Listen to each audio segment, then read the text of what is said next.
বন্ধুগণ, আমরা গণভোটের প্রসঙ্গে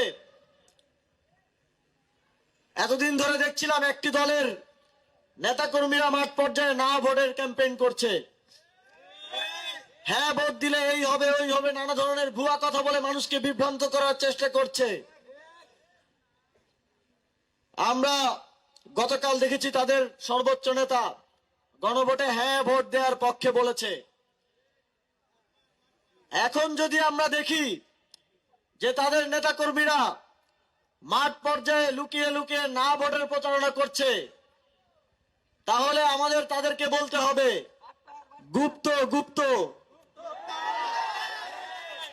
তারা যদি লুকিয়ে লুকিয়ে না ভোটের প্রচারণা করে তাহলে তাদেরকে কি বলতে হবে? সুতরাং আপনাদের কাছে যদি তারা কেউ এসে বলে যে গণভোটে না ভোট দিবে, তাহলে আপনারা তাদেরকে কি বলবেন?